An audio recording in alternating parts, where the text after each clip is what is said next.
नमस्कार, मैं आशुतोष शर्मा आप सभी का फिर से बहुत बहुत स्वागत करता हूं किताबों के इस चैनल पर। दोस्तों, आज की इस वीडियो में मैं महादेवी वर्मा जी द्वारा लिखित अतीत के चलचित्र किताब के 5वें संस्मरण बिट्टो की कहानी सुनाऊंगा। तो चलिए बिना देर किए शुरू करते हैं और बढ़ते हैं कहानी की ओर।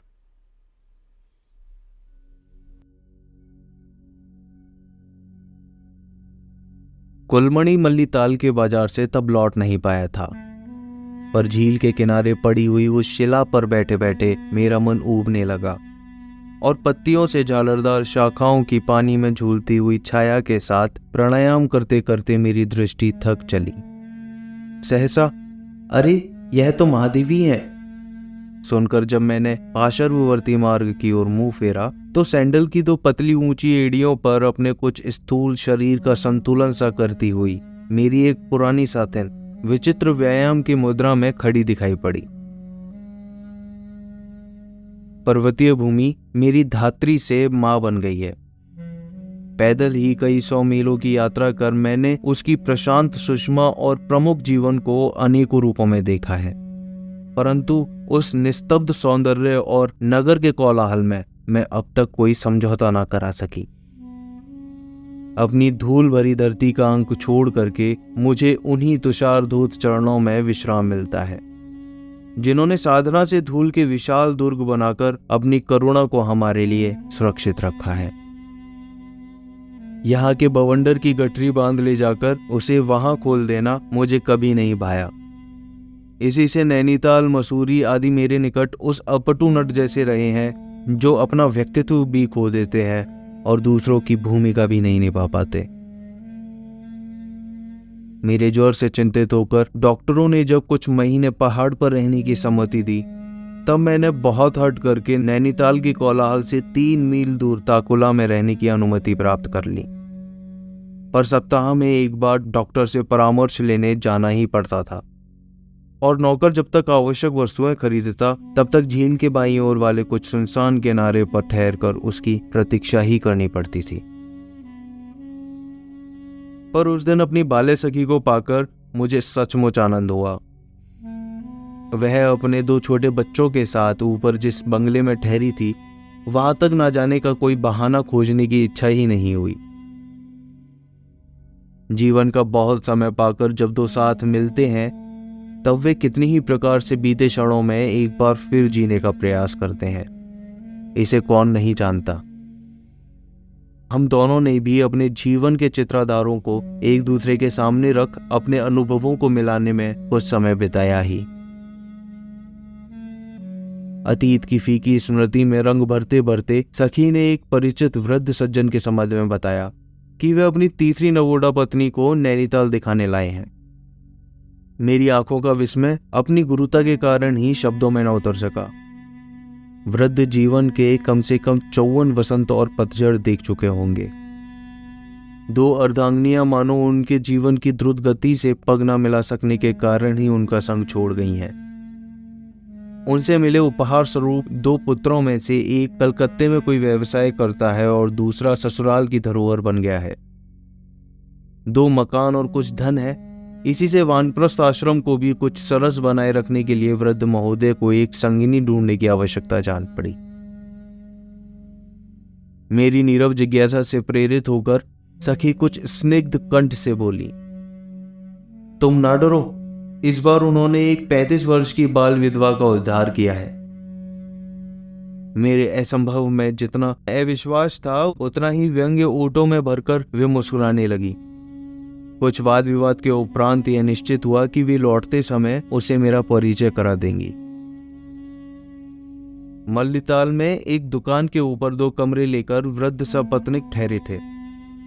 जीने का द्वार खटखटाने पर जिस स्त्री ने वृद्ध महोदय की अनुपस्थिति की सूचना देकर बड़े विनीत भाव से हमारी अभ्यर्थना की, वह मुझे बहुत दुर्बल, क्रश और रोगिणी सी जान पड़ी। एक सोने की नई जंजीर उसकी दुबली सूखी उभरी हड्डियों से सीमित और झुर्रियोंदार रक्तहीन चर्म से मणि गर्दन का उपहास कर रही थी।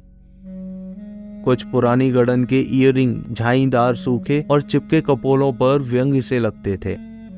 आंखें बड़ी थीं, पर उस सूखे मुख और रूखी पलकों में ऐसी जान पड़ती थी मानो ऊपर से रख दी गई हो और पलक मारते ही निकल पड़ेंगी। नीचे के 2 दांत कदाचित गिरने से टूट गए थे, क्योंकि एक पूरा अदृश्य था और दूसरा आधार दिखाई दे रहा था। 35 वर्ष का दीर्घ वैधव्य पार कर चिता में बैठे हुए वृद्ध वर्ग के लिए पुनः स्वयंवरा बनने वाली वह दुर्बल और थकी हुई सी स्त्री मेरे लिए एक साकार विस्मय बन गई। टसर की मैली साड़ी में लिपटी उस संकुचित मूर्ति में न रूप था, न श्वास, न कोई उमंग शेष थी, न उल्लास। फिर क्या लेकर वह नई गृहस्थी बसाने चली है? यह प्रश्न अनेक रूपांतरों के साथ मेरे कान को घेरने लगा। वह प्रथम भेंट यदि अंतिम हो जाती तो आज कहने के लिए कुछ न रहता, पर सीढ़ियों से उतरते ही रुमाल में खुबानी बांधकर लौटते हुए वृद्ध सज्जन से भेंट हो गई। एक एक सांस में अनेक अनेक निमंत्रण दे उन्होंने अपनी नवागता पत्नी से परिचय बढ़ाने पर बाध्य किया, और इस प्रकार मैं उस विचित्र सौभाग्यवती के फूटे भाग्य से परिचित हो सकी। वह 3 भाइयों में अकेली बहन होने के कारण विशेष दुलार में पलकर बड़ी हुई। विवाह उसके अभूतपन में ही हो गया और वैधव्य भी अनजाने आ पड़ा। न पहली स्थिति ने उसे उल्लास में बहाया था, न दूसरी स्थिति उसे निराशा में डुबो पाई। विवाह के साल ही पुत्र की मृत्यु हो जाने के कारण ससुराल वाले वधू का नाम लेना भी अशुभ मानने लगे थे, और दुखी माता पिता ने नवनीत की पुतली के समान संभाल कर पाली हुई कन्या को उस ज्वाला में झोंकना उचित न समझा। दुर्दैव के इस आघात को कुछ सह बनाने के लिए माता पिता ने अपना समस्त स्नेह उंडेल कर उसे किसी अभाव का बोध नहीं होने दिया। इसी से अभिशप्त पर शांत से अनजान किसी परदेश की राजकन्या के समान वह अपने आप में ही पूर्ण रहने लगी। फिर माता जब परलोक सिधारी तब भी पिता के कारण उसकी स्थिति में कोई परिवर्तन न आने पाया, परंतु पिता के आंखें मूंदते ही मानो संसार की सब वस्तुओं का मूल्य ही बदल गया। उस एकमात्र ढाल के नष्ट होते ही उस पर ऐसे असंख्य प्रहारों की वर्षा होने लगी जिनकी उपस्थिति का ज्ञान न होने के कारण ही बचाव के साधन भी ज्ञात न थे। अब तक पति उसके निकट ऐसा था जैसे ईश्वर, जो हमारी इंद्रियों से परे रहकर भी हमारे हृदय की अचल श्रद्धा और अडिग विश्वास का आधार बना रहता है। भावुक उपासक के समान उसने बिना तर्क किए ही एक सुखमय साधना से अपने जीवन को घेर लिया था। जब पहले पहल भाभीियों ने पति की मृत्यु का दोषी उसी को ठहराया और पड़ोसिनों ने उसकी किसी अज्ञात अभाव को लक्ष्य कर व्यंग्य की वर्षा की, तब उसका हृदय पीड़ा की अनुभूति के साथ वैसे ही चौंक पड़ा जैसे सोता हुआ व्यक्ति अंगार के स्पर्श से जाग जाता है। फिर तब से उसके लिए नित्य नवीन मानसिक और शारीरिक यातनाओं का आविष्कार होने लगा। घर के नौकर चाकर कम किए गए, पहले संकेत में, फिर स्पष्ट रूप से, और अंत में आज्ञा के स्वर में उससे सब काम संभालने के लिए कहा जाने लगा। अभ्यास से उत्पन्न भूलों के लिए भाभीियों के द्वारा कुछ विशेष पूजा भी मिलने लगी। उस पर किसी दिन उसका मन हाथों पर लिए रहने वाली भाभियां कहती थीं कि उसके भाई सतयुग के हैं, नहीं तो कौन एक निठल्ले व्यक्ति को घर बैठे बैठे खिला सकता है। यह स्वर तो उसके लिए एकदम नया था। वह समझ ही नहीं पाती थी जिस घर में उसका जन्म और पालन हुआ है, उसी में यदि रात दिन काम करके अपने ही सहोदरों से उसे भोजन वस्त्र मिल जाता है तो उसे कृतज्ञता के समुद्र में क्यों डूब जाना चाहिए। अकेले बड़े भाई नौकर थे, शेष दोनों उसी जमीन जायदाद की देखरेख में लगे रहते थे जो उसके भी पिता की थी। धीरे धीरे वैसे विषाक्त वातावरण में उसका शरीर शिथिल हो चला और मन टूट गया। ज्वार रहने लगा, बेहोशी के दौरे आने लगे। किसी ने कहा क्षय का पूर्व लक्षण है, किसी ने बताया मृगी रोग है। रोग तो दोनों संक्रामक थे, अतः बेचारी भाभियां अपने कुटुंब की कल्याण कामना से आकुल होने लगी। परामर्श करके अपने छोटे भाई के द्वारा उसके देवर को पत्र लिखवाया गया, परंतु वहां से उत्तर आया कि वे लोग उसे पहचानते ही नहीं। जान पड़ता है कि किसी अनाचार के कारण वे उसे उन निर्दोषों के गले मरना चाहते हैं। यदि वे ऐसा करेंगे तो न्यायालय तो कहीं भाग नहीं गए हैं। निरुपाय होकर बड़ी भाभी ने स्निग्ध कंठ से अपने पति महोदय से कहा, अब तो विधवा विवाह होने लगे हैं, बेचारी बिट्टो का विवाह कर दिया जाए तो कैसा हो। जिज्ञासु भाई ने जब बहन की इच्छा के संबंध में प्रश्न किया, तब भाभी ने ममता भरी वाणी में उनकी नासमझी की टीका करते हुए बताया कि ऐसी इच्छा तो कोई निर्लज्ज लड़की भी प्रकट नहीं करती। बिट्टो लज्जा साकार है, परंतु विवाह न होने पर उसका घुट घुट कर मर जाना निश्चित है। जिस समाज में 64 वर्ष का व्यक्ति 14 वर्ष की पत्नी चाहता है, वहां 32 वर्ष की बिट्टो का पुनर्विवाह की समस्या सुलझा लेना टेढ़ी खीर थी। उसके भाग्य से ही 150 वर्ष की पूर्णायु वाला कोई पुरुष न मिला और उसके जन्म जन्मांतर के अखंड पुण्य फल से हमारे 54 वर्ष की बाबा ने उसके उद्धार का बीड़ा उठाया। जब भाभी ने उसे यह सुखद समाचार सुनाया, तब पहले तो यह सत्य उसकी बड़ी बड़ी आंखों की दृष्टि को भेद कर हृदय तक पहुंच ही नहीं सका, और जब अनेक प्रयत्न करने पर पहुंचा तो उसका परिणाम विपरीत ही हुआ। बिट्टो ने बहुत करुण क्रंदन के साथ विवाह का विरोध किया, पर परोपकारियों का मार्ग न समुद्र रोक सकता है न पर्वत। किसी ने उसे भाई भतीजों की कल्याण कामना की आवश्यकता बताई, किसी ने रोग की संक्रामकता की ओर उसका ध्यान आकर्षित किया, और किसी ने उसके जर्जर शरीर की अनुपयोगिता सिद्ध की। संभवतः वृद्ध वर को मृत्यु के निकट जानकर ही किसी ने उनके कल्याण की चिंता नहीं की। अंत में एक शुभ मुहूर्त में जलती हुई पर सूखी आंखों से बिट्टो ने पितृगृह की दहली को अंतिम प्रणाम करके धीर पदों से उस कई बार बसे उजड़े घर में प्रवेश किया, जहां उसके आगमन से अपना असहयोग प्रदर्शित करने के लिए एक प्राणी भी स्वागतार्थ उपस्थित नहीं था।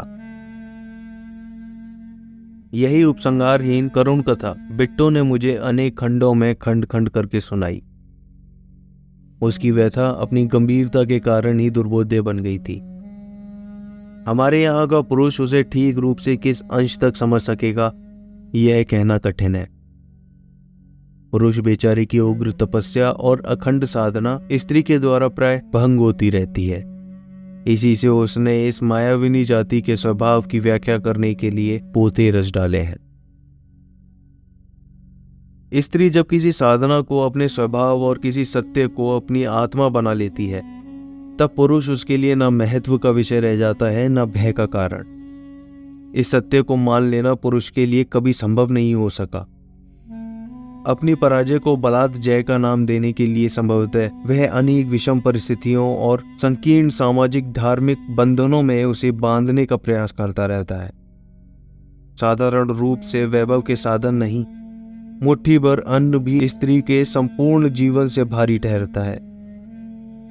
फिर भी स्त्री को हारा हुआ मेरा मन कैसे स्वीकार करे, जब तक उसकी परिस्थितियों से चूर चूर हृदय में भी आलोक की लौ जल रही है। मैयसी बिट्टो को तो एक दिन बस में बैठाकर विदा देनी ही पड़ी, पर उसकी कहानी मेरे हृदय के कोने कोने में बस सी गई। इसी से कभी कभी उन्हीं सखी महोदया को लिखकर उसके संबंध में पूछना ही पड़ जाता है। आज प्राय 4 वर्ष के बाद उसके संबंध में एक असाधारण समाचार मिला है।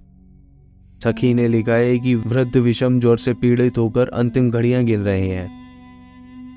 बहुएं तो नहीं, पर दोनों पुत्रों ने आकर मकान, रुपया आदि धरोहर संभालने का पुण्य अनुष्ठान आरंभ कर दिया है। सुपुत्रों को यह तीसरी विमाता फूटी आंख नहीं सुहाती, अतः बेचारी बिट्टो का भविष्य पहले से अधिक अंधकार में है। मन में आ रहा है कि मंदबुद्धि सखी को एक लंबा चौड़ा व्याख्यान लिख डालूं। मनु महाराज जो कह गई हैं उसे असत्य प्रमाणित कर कुंभी पाग में विहार करने की इच्छा न हो तो यह कहना ही पड़ेगा कि बिट्टो तीसरे विवाह की इच्छा को हृदय के किसी निवृत्त कोने में छिपाए हुए है, और उसके उद्धार के लिए निरंतर कटिबद्ध वृद्ध परोपकारियों की इस पुण्य भूमि में और विशेषकर इस जागृत युग में कभी कमी नहीं हो सकती। फिर इतने विलाप कलाप की क्या आवश्यकता है। 4 जनवरी 1935।